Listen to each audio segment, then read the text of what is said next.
यो भिडियो हेर्नुस् त।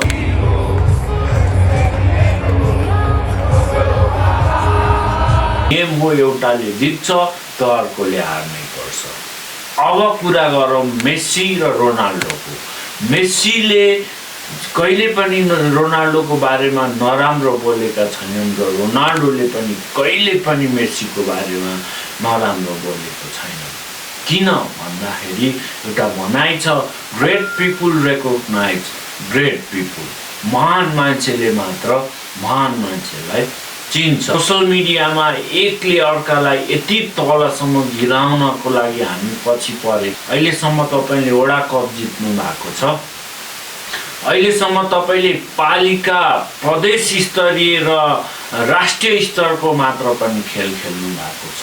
देब्रे र दाहिने खुट्टाले बल हान्न त आउँछ नि, पहिले तपाईँ आफू कुन स्तरमा हुनुहुन्छ र कुन स्तरको खेलाडीको लागि नराम्रो शब्दहरू प्रयोग गर्दै हुनुहुन्छ भन्ने कुरा चाहिँ अलिकति सोच्नलाई मलाई पनि जरुरी छ जस्तो लाग्छ। बलमा के छ उपलब्धि त? कुनै पनि उपलब्धि छैन भने त्यत्र राष्ट्रिय अन्तर्राष्ट्रिय स्तर, साथी हो वर्ल्ड कप जित्नु पर्दैन।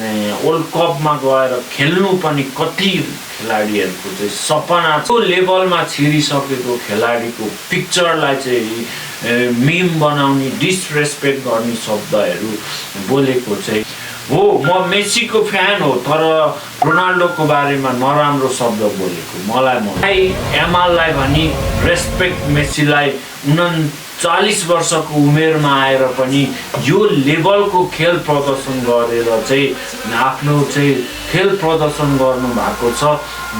मेस्सीको लागि पनि ग्रेट। र चाहिँ एउटा केपिओलीको यो भनाइ सुन्नुहोस्।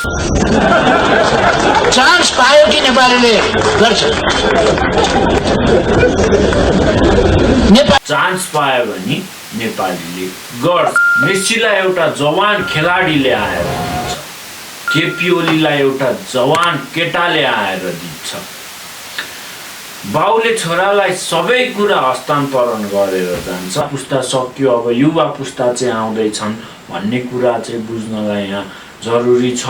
र वास्तविक जिन्दगीको यथार्थ पनि मलाई चाहिँ यही हो जस्तो लाग्छ। तपाईँहरूलाई कस्तो लाग्छ साथी? आफ्नो विचार सेयर गर्न नभुल्नु होला र अरूलाई गाली गलोज गरेर चाहिँ अरूलाई गिराउनको लागि म यतिसम्म गिर्न सक्छु भन्ने कुराको आफ्नो चरित्रको परिचय चाहिँ नदिनु होला भन्न पनि चाहन्छु। हस्त, धन्यवाद। जय फुटबल, जय देश।